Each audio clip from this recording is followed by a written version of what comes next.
I'm so lucky to have Senator Corey here, Senator Booker. Now, I want to tell you, I was watching tonight. I thought it was very strong, and I'll just give my referee's judgment. Yes. I think these debates are so intense, Yeah. and they're so driven by really passionate issues. Yes. It's very hard to sort of introduce your person. Yeah. Did you feel that it was just every question was about school shootings or somebody dying at the border in the Rio Grande and just horror and guns? And tonight was really freighted with this horrible stuff.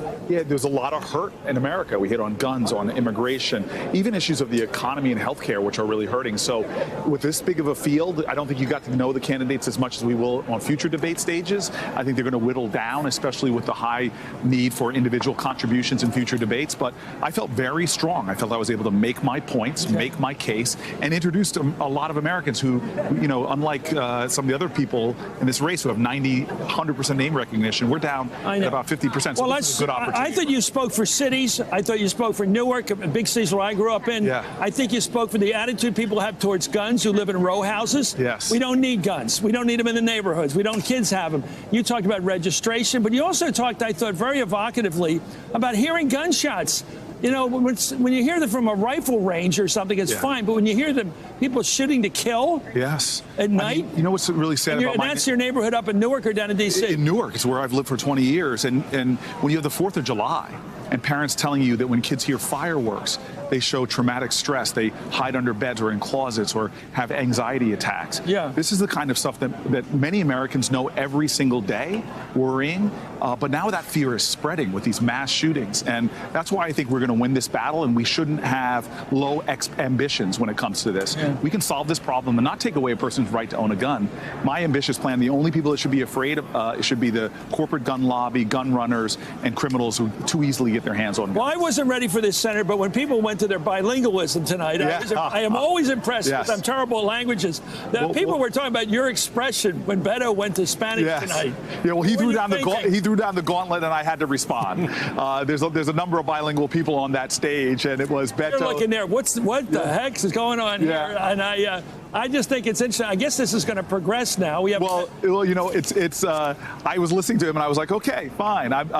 It's good that he's showing that. We all need to. Should we have a bake-off some night on Spanish?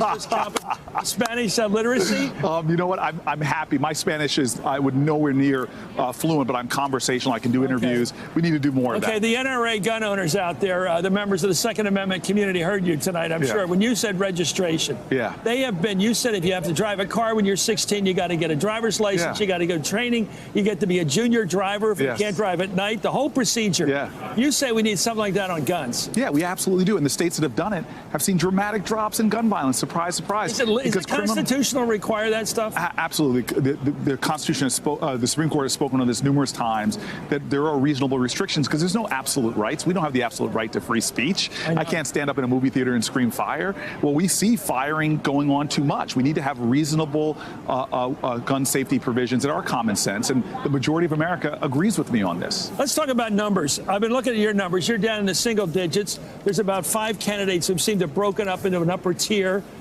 Do you think he broke up tonight? Did you get into that? I think did you punch up enough? The more Americans that get a chance to see me, the better our polling seems to do. I'm happy with some of our rising in the early primary states where more people are hearing me.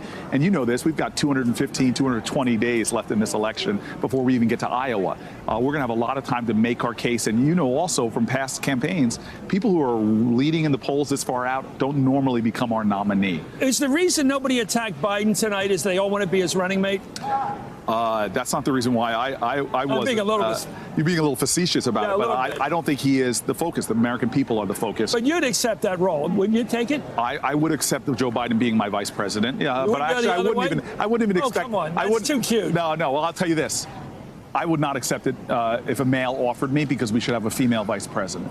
Clearly. No more all-male tickets. I think we should, with the power and the diversity and the incredible nature of the people we have out there. How about no more all-white tickets? I agree with that. Oh, I'm asking you. Yeah, no, I believe you made a lot of news. There should be diversity. There should be diversity. It's like a New York State ticket. Yes. Hey there, I'm Chris Hayes from MSNBC. Thanks for watching MSNBC on YouTube. If you want to keep up to date with the videos we're putting out, you can click subscribe just below me, or click over on this list to see lots of other great videos.